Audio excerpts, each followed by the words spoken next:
एक समय की बात है जब एक गांव में डाकुओं का बड़ा आतंक था। उन डाकुओं का सरदार था कालिया डाकू। कालिया डाकू के नाम से गांव का बच्चा बच्चा कांपता था। गांव में जैसे ही शाम होती सब लोग अपने अपने घर में छुप जाते। एक दिन की बात है जब मंगू खेतों पर काम कर रहा था कि तभी मोहन उसे बोला, अरे भैया, अभी तक यहाँ क्या कर रहे हो? देख नहीं रहे शाम हो गई है। हाँ बस मैं अभी यहाँ से निकल ही रहा था। हाँ भैया जल्दी चलो, वरना कहीं कालिया डाकू अपने आदमियों को लेकर आ ना जाए। है भैया, बस जा ही रहा हूँ। मंगू अपने खेतों का काम निपटा ही रहा होता है कि तभी वहाँ उसे ढूंढते ढूंढते उसकी बेटी लीला आ जाती है। मंगू उसे वहाँ देख बड़ा परेशान हो जाता है। अरे लीला बेटी, तू यहाँ क्या कर रही है? बाबूजी, मैं तो आपको ही ढूंढने आई हूँ। माँ कब से आपकी राह देख रही है और आप घर नहीं आए, इसीलिए उन्होंने मुझे आपको बुलाने भेजा है। ठीक है, चलो जल्दी घर चलते हैं। मंगू और लीला दोनों घर की तरफ आने लगते हैं कि तभी कालिया डाकू की बंदूक की आवाज आती है। क्या बात है, गांव में अभी से इतना सन्नाटा छाया हुआ है। लगता है सब मेरे डर से जल्दी सो गए। कालिया डाकू की आवाज सुनकर मंगू और लीला की हालत खराब हो जाती है। अरे बेटी जल्दी जल्दी चलो, कालिया डाकू ने हमें देख लिया तो जान से मार डालेगा। मंगू इतना बोलता ही है कि तभी पीछे से आवाज आती है। मंगू और लीला पीछे मुड़कर देखते हैं तो पीछे कालिया डाकू है और उसके हाथ में लंबी सी बंदूक होती है। कालिया डाकू की नजरों से आज तक कोई बचा है जो तुम बचोगे? सरदार हमें जाने दो, छोड़ दो हमको। अरे अरे अरे अरे, इतना डर किस बात का है भाई? मैंने अभी कहा तुमको कुछ कहा। कालिया डाकू बात तो मंगू से कर रहा होता है पर उसकी नजर लीला के ऊपर होती है। वो लीला की खूबसूरती सर से पांव तक देख रहा होता है। ए लड़की, नाम क्या है तुम्हारा? ये मेरी बेटी है, इसे जाने दो सरदार। अरे ओ, मैं तुझसे नहीं इस सुंदरी से बात कर रहा हूँ। दूर हटो मुझसे, समझे? अच्छा जी, इतना गुस्सा? आज तक किसी ने इतनी हिम्मत नहीं की जो मुझे ऐसे बोल सके। तुझे तो मैं अभी बताता हूँ।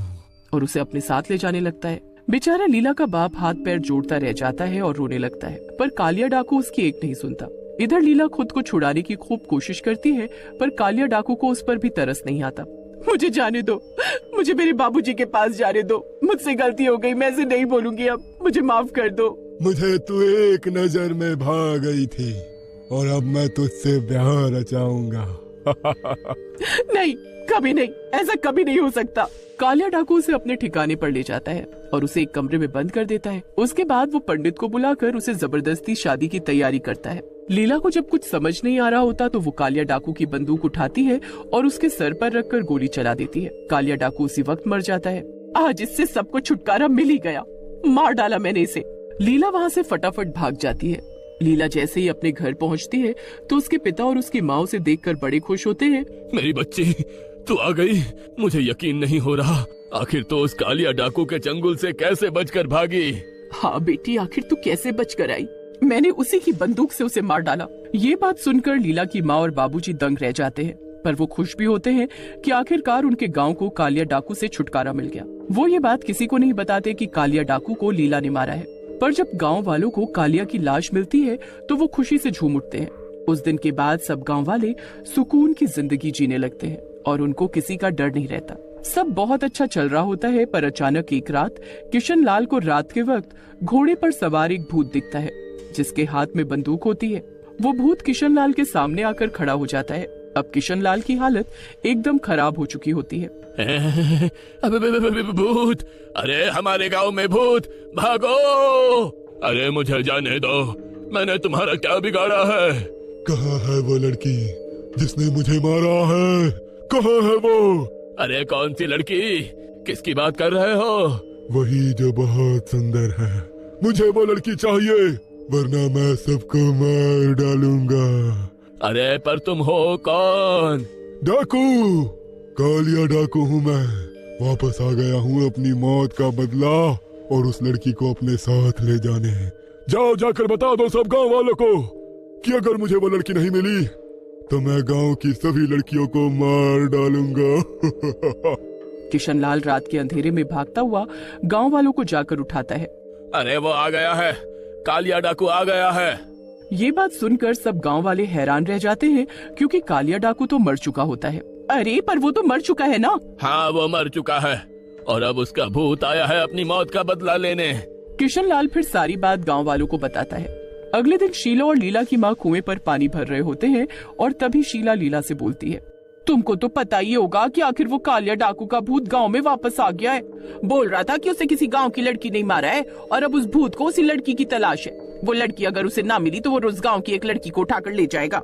घर जाकर वो सारी बात लीला और उसके बाबूजी को बताती है। हे भगवान, ये क्या हुआ? अब हम क्या करेंगे? अगर गांव वालों को पता चल गया कि उस कालिया डाकू को मैंने मारा है तो वो मुझे उसके भूत के हवाले कर देंगे। मुझे उसके पास नहीं जाना माँ, मुझे बचा लो। अरे तू चिंता मत कर, तू घर में रहना और बिल्कुल भी बाहर मत निकलना, समझी? उस भूतिया डाकू को कुछ पता नहीं चलेगा। अब लीला घर से निकलना एकदम बंद कर देती है और रात को कालिया डाकू का भूत गांव में रह रही कविता नाम की लड़की को उठा लेता है। अरे बचाओ मुझे, अरे कोई मुझे इस भूत से बचाओ। कोई नहीं बचाएगा तुझे। अगर बचाना है तो उस लड़की को मेरे पास लेकर आना होगा। अब रोज रात को उस डाकू का भूत गांव की एक लड़की को उठाकर ले जाने लगता है। बेचारे माँ बाप अपनी आंखों के सामने अपनी बच्चियों को जाते देख रहे होते हैं पर कुछ कर नहीं पा रहे होते। अरे आखिर है कौन वो लड़की जो हमारी गांव में रहती है और उसने उस डाकू को मारा? अगर वो लड़की उस भूत को नहीं मिली तो वो तो गांव की सभी लड़कियों को ले जाएगा। हमें जल्दी उस लड़की को ढूंढना होगा। एक काम करते हैं, हम गांव की सभी लड़कियों को आज रात इसी पेड़ के पास आने को बोलते हैं। जब आज रात को डाकू का भूत आएगा तो खुद पहचान लेगा। ये सब बात वहीं खड़ी लीला की माँ सुन रही होती है और वो जल्दी से घर जाकर ये बात लीला और उसके बाबूजी को बताती है। लीला ये सुनकर घबरा जाती है। अब रात हो जाती है और सभी लड़कियां पेड़ के पास आकर खड़ी हो जाती हैं, पर लीला वहां नहीं आती। वो घर पर ही छुपी हुई होती है। रात को जब उस कालिया डाकू का भूत आता है तो सब लड़कियां घबरा कर कांपने लगती हैं। अरे वाह, आज तो लगता है सभी गांव की लड़कियां आई हुई हैं। मजा आ गया। हाँ, हमने आज गांव की सभी लड़कियों को बुला लिया है। जिस लड़की की तुमको तलाश है वो इसी में कोई है। बताओ कौन है वो? आखिर हमें भी जानना है और उसे तुम ले जाओ अपने साथ। बस बाकी सबको छोड़ दो। ये तो तुम सबने बहुत अच्छा किया। कहाँ है वो लड़की? कहाँ है? वो भूत सब लड़कियों को ध्यान से देखता है पर उसमें लीला तो होती ही नहीं है और वो गुस्से से लाल हो जाता है। वो लड़की नहीं है यहाँ। कहाँ छुपाया है उसको तुम सबने? अरे हम तो सभी लड़कियों को लेकर आए हैं, हम ऐसा क्यों करेंगे? आखिर कौन है वो लड़की जो आज यहाँ नहीं आई? लीला नहीं है यहाँ और मैंने उसे बहुत दिनों से नहीं देखा। हाँ सही कहती हो, मैंने भी कब से उसे नहीं देखा। पहले तो रोज नहर पर आती थी। अब पिंकी और शीतल लीला का नाम ले देते हैं और गांव वाले तुरंत लीला के घर जाते हैं। वो लीला को बाहर आने को बोलते हैं पर वो जाने से इनकार कर देती है और रोने लगती है। मुझे बचा लो माँ, मत करो उसके हवाले। मेरी बेटी को मत लेकर जाओ।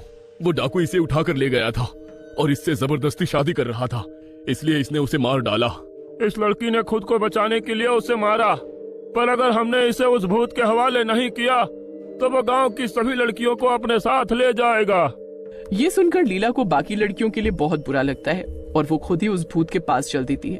उसके माँ बाप उसे बहुत रोकते हैं पर वो किसी की नहीं सुनती।